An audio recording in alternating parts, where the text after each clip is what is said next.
Hola, ¿qué tal? Bienvenidos. En esta clase correspondiente al séptimo básico nos vamos a referir a la Baja Edad Media, especialmente a las transformaciones que surgen a partir del año 1000.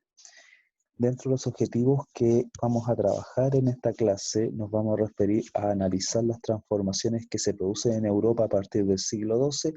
Especialmente vamos a considerar el renacimiento de la vida urbana, los cambios demográficos, las innovaciones tecnológicas y el desarrollo del comercio.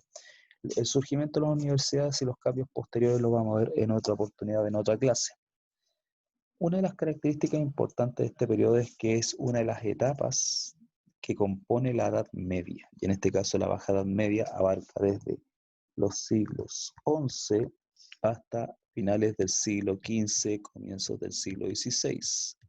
Por lo tanto, este periodo se caracteriza especialmente por un acontecimiento que marca gran parte del periodo, que fueron las cruzadas. En este caso, las cruzadas fueron expediciones militares compuestas generalmente por nobles y reyes que estaban bendecidas por el Papa, el cual tenían como objetivo liberar Tierra Santa del dominio musulmán. Este territorio que nos estamos refiriendo, que en la Edad Media se le conocía como Tierra Santa, sería lo que actualmente es Israel y Palestina. Por lo tanto, ¿qué importancia tenían estas tierras para la Europa medieval? Ya que fueron los lugares donde vivió y murió Jesucristo. Por lo tanto, el valor que tenía esta tierra para la cristiandad fue tan importante que fue visto como un movimiento religioso dentro del imaginario medieval, liberar estas tierras en el nombre de Cristo. Además, también habían otras intenciones que no eran públicas, pero eran generalmente la ampliación de territorios para los señores feudales, un deseo de aventuras. Por lo tanto, esta mentalidad medieval que generó las cruzadas también empezó a haber algunos pequeños elementos de mentalidad moderna, pero eso lo vamos a ver en otro momento. Técnicamente las cruzadas no tuvieron el éxito que esperaban, pero se generaron cambios muy importantes que los vamos a estar viendo durante el desarrollo de la clase. Este periodo de la Baja Edad Media, en la cual las cruzadas abarcaron gran parte del periodo, terminan de forma catastrófica para Europa a partir de tres grandes acontecimientos. El primer hito en la cual podemos decir que termina la Edad Media fue la toma de Constantinopla por los turcos. Constantinopla era la capital del Imperio Bizantino, que fue la continuación griega del Imperio Romano, en la cual era muy importante, ya que era la ciudad cristiana más importante de Europa, y su caída significó el fin del Imperio Romano técnicamente y el fin también de la Edad Media. Otro hito importante que vamos a destacar acá fue que en 1492 se pone fin a la unificación de España con la caída del Reino de Granada en manos de los Reyes Católicos, pero también da inicio a la expansión colonial española en el Nuevo Mundo con la llegada de Cristóbal Colón al continente americano. Eso es en el siglo XV. Algunos historiadores mencionan como tercer hito importante que pone fin a la Edad Media y da origen a la Edad Moderna con la Reforma Protestante en 1517, que pone fin a la cristiandad. Por lo tanto, este fue un periodo que está marcado especialmente por la guerra, la peste, el hambre, y eso lo vamos a ver a partir de este instante. La Baja Edad Media tiene dos grandes etapas. Una primera etapa que abarca los siglos XI al XIII, el cual se caracteriza, como les mencioné anteriormente, con las cruzadas y la expansión hacia el oriente, pero también con otro hito importante que fueron las transformaciones en la agricultura, lo que generó un aumento de alimentos y el desarrollo del comercio. Las cruzadas fueron muy importantes en lo que fue la expansión del comercio hacia el oriente. Ese fue como el aspecto positivo de este periodo. El aspecto negativo tiene que ver con la crisis que empieza a partir del siglo XIV y que en el siglo XV se estanca. Y eso se basa en lo siguiente. Primero, una crisis medioambiental, en la cual podemos hablar incluso de una mini edad del hielo, que duró como cerca de 200 años, el cual afectó los cultivos y generó hambrunas y disminución de la población. Eso súmele también una crisis económica que sufre Europa tras el fin de las cruzadas, además la llegada desde Oriente de pestes, que generó también una disminución aún más fuerte de la población europea, y sumémosle guerras y sublevaciones sociales. O sea, estamos hablando de un periodo muy interesante que pone fin a una etapa. Dentro de las características importantes de los procesos que ocurren en Europa a contar del año 1000, la clave es a nivel agrícola. ¿Por qué? Porque durante el feudalismo los señores que controlaban estas tierras querían expandir sus cultivos, sus dominios hacia los límites que marcaban tierras de propiedad de los señores feudales con otros territorios que disputaban o tenían buenas relaciones. Los límites generalmente eran los bosques. En Europa los bosques eran demasiado impenetrables, lo que obligaba a los señores feudales a conquistar esos territorios y ocuparlos para la agricultura. Por lo tanto, para facilitar este trabajo de talar bosques, cultivar por primera vez un territorio que era virgen y además secar los pantanos, se crearon técnicas de cultivo, que es lo que vamos a destacar a partir de ahora. Una de las más importantes fue la rotación trenal de cultivo. ¿En qué consistía? Que la tierra se dividía en 3 porciones, los cuales se trabajaban de forma alternada durante 3 años. Por lo tanto, un tercio de la tierra se ocupaba para el descanso, que era el barbecho, y que se cambiaba de forma aleatoria. Lo mismo pasaba con los otros 2 tercios. Los otros 2 tercios lo ocupaban uno para cultivo de invierno, que generalmente era el trigo, y el otro tercio le tocaba cultivo de verano, que es más rápido y sirve en este caso para rematar los pocos nutrientes que quedan. En este caso se ocupaba la cebada.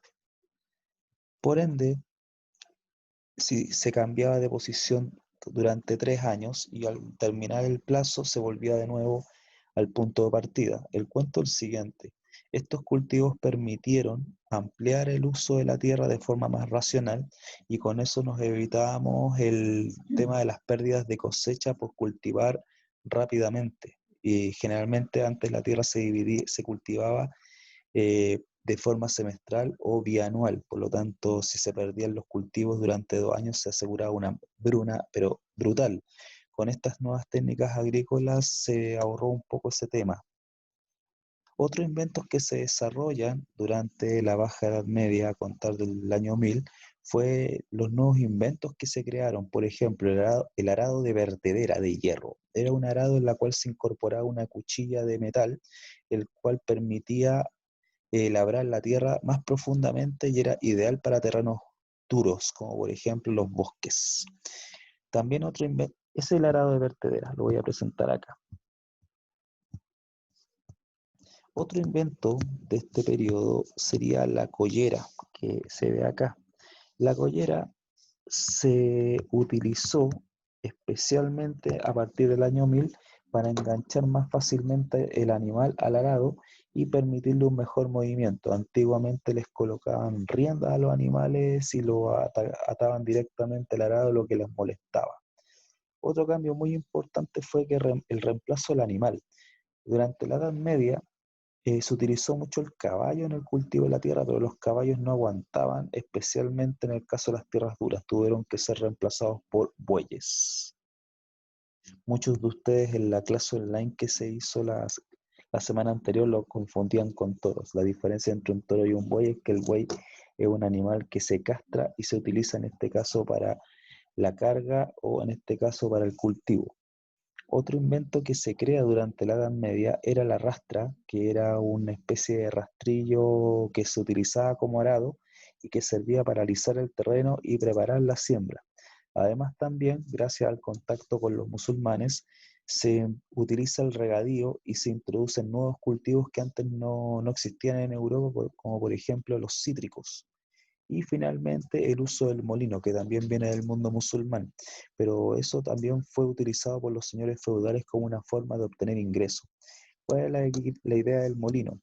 Que los cultivos, para tener mayor cantidad de alimentos, se ocupaba el molino para fabricar harina y por ende fabricar el pan.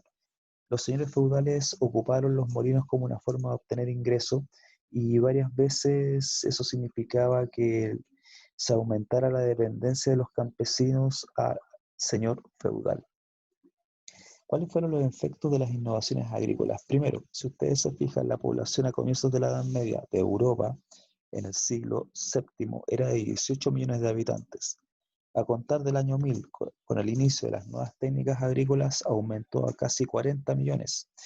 Para 1350, años en que estalló la peste negra en Europa, la población europea era de 73 millones de habitantes. Eso significó que estas innovaciones agrícolas, como el arado de vertedera, el sistema de rotación trienal y otros inventos que se aplicaron en la agricultura, aumenta la producción de alimentos y finalmente aleja el fantasma de la hambruna. Además, también disminuye la mortalidad y aumenta la natalidad, o sea, se casaban más jóvenes, tenían muchos hijos, pero la mortalidad empezó a disminuir y aumentó la expectativa de vida. ¿Por qué?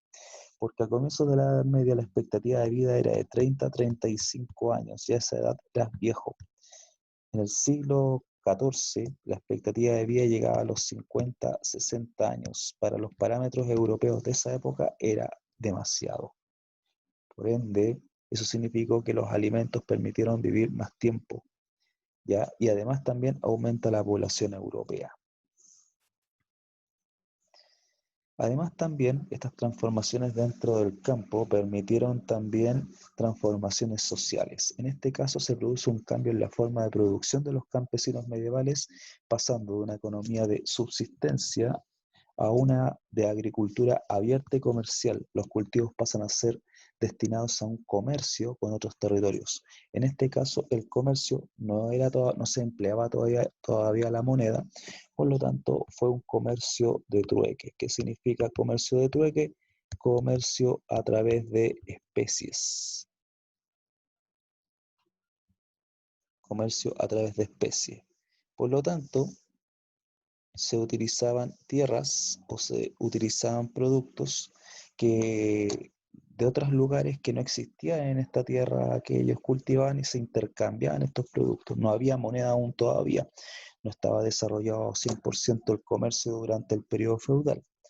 Además, con el tiempo, con el inicio del comercio con Oriente tras las cruzadas, empieza a resurgir la moneda y muchos campesinos dejan la servidumbre y emigran masivamente a las ciudades y se convierten en hombres libres, dentro de los cuales vamos a destacar dos tipos de campesinos que se liberan. Uno son los colonos, que terminan arrendando parcelas de tierra al señor y pagaban solamente una renta, pero eran hombres libres, no dependían 100% del señor, a diferencia del siervo de la gleba, que era propiedad del señor feudal.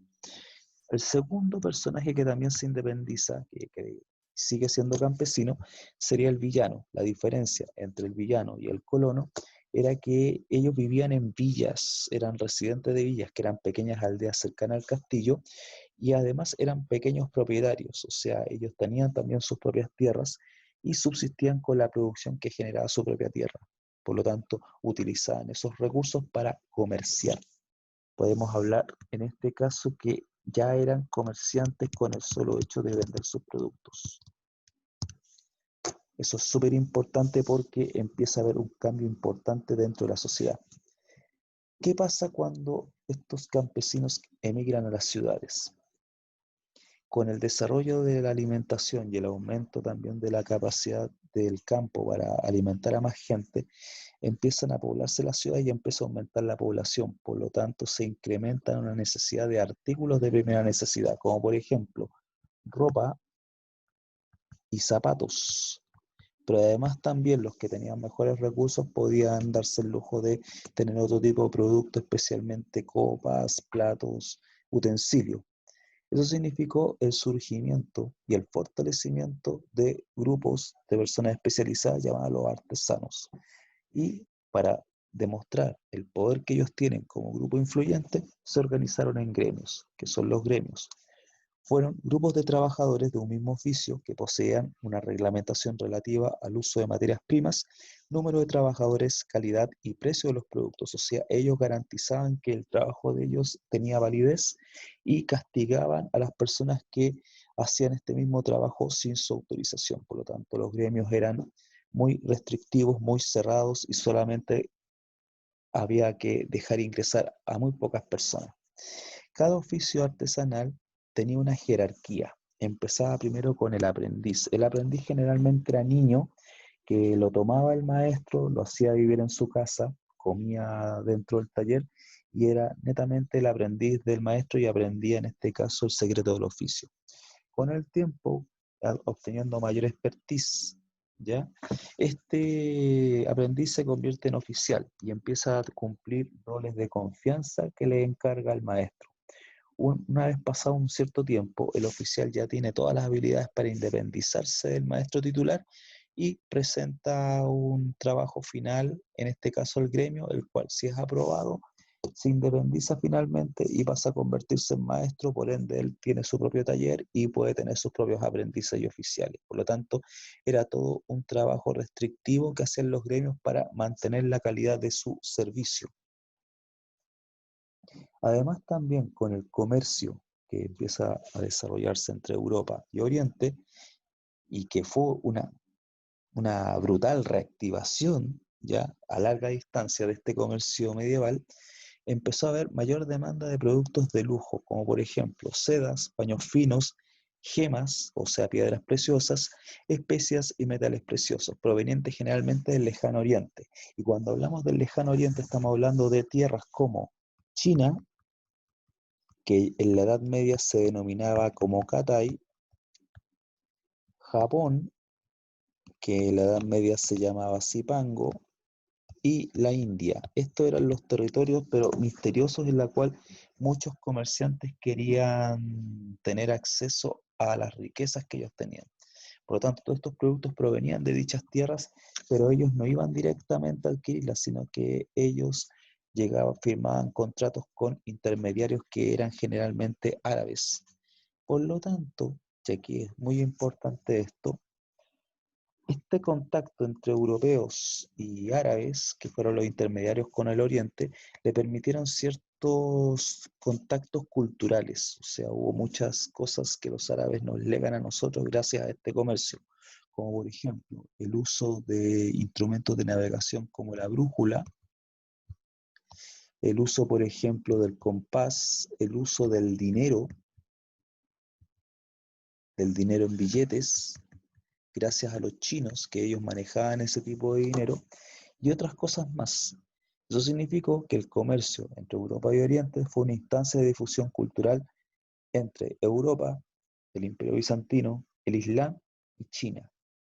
Además, también con este comercio surge la necesidad de desarrollar mecanismos comerciales debido al peligro que eso significaba, realizar viajes de larga distancia con tanta riqueza en los bolsillos.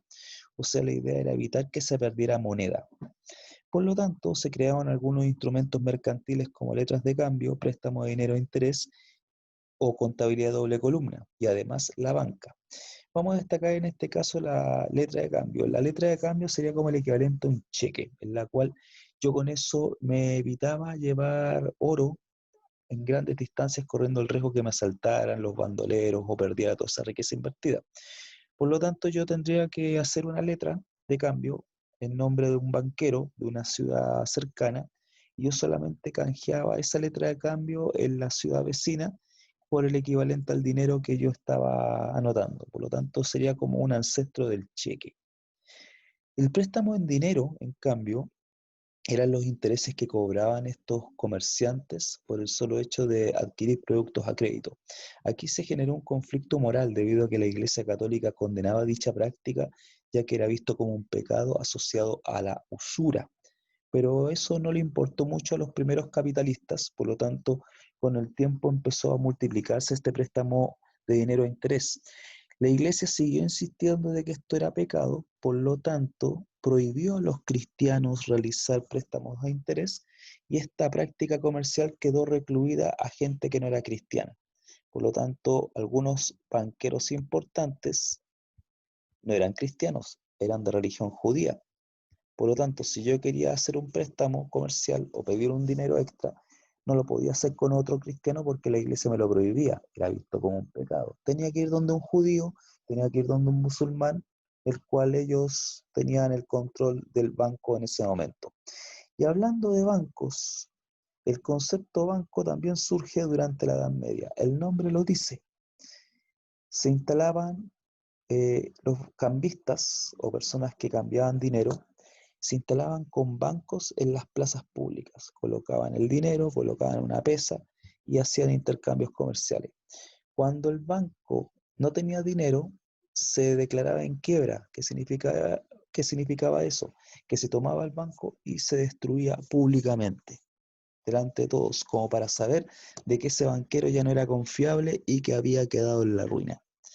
Esos fueron como el comienzo. Se instalaban en las plazas, intercambiaban dinero, hacían préstamos de interés, elaboraban documentos mercantiles. Con el tiempo, estos banqueros que se instalaban al aire libre arrendaron locales y empezaban a desarrollar los primeros centros financieros.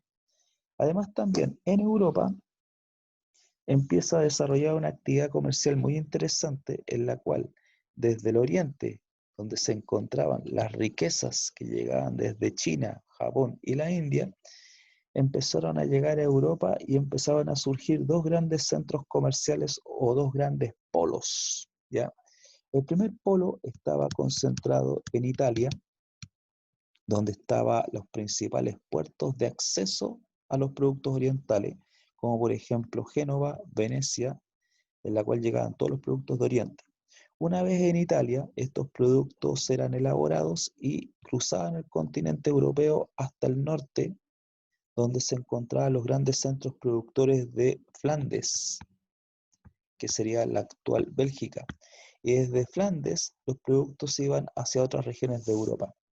En este caso, eran dos polos que estaban separados y se especializaban en áreas diferentes. Por ejemplo, en Italia, su especialización eran los paños, la seda y las piedras preciosas. En cambio, en el caso de Flandes, generalmente trabajaban con paños de otro material como la lana y productos más o menos agrícolas.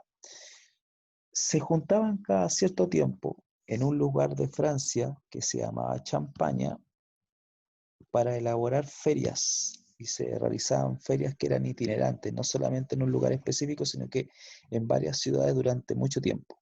Por lo tanto, se juntaban ahí, se reunían en estas ferias, que eran encuentros comerciales entre comerciantes de Flandes y comerciantes italianos, además también de intermediarios árabes, intermediarios bizantinos o también comerciantes de China o de la India. Ahí se juntaban y ofrecían sus productos, se realizaban acuerdos comerciales y además también se podía acceder a productos que nunca antes habían visto, como por ejemplo las especias, que serían vistas como los condimentos actuales, la seda, el oro, las piedras preciosas.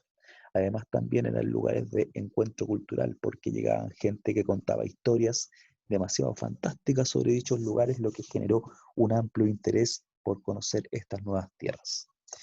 En este caso, esta clase lo vamos a dejar hasta acá. Y no olviden, muchachos, de que tienen que revisar el texto del estudiante, las páginas 152 a las 155. No olviden también revisar el repositorio de historia desde la cuarentena, que aquí está el enlace con el contenido que estamos viendo y esta clase también que va a estar. Y no olviden revisar el video de puntaje nacional, la clase número 18, de la cual está aquí el enlace. Nos veremos en otra oportunidad. Hasta luego.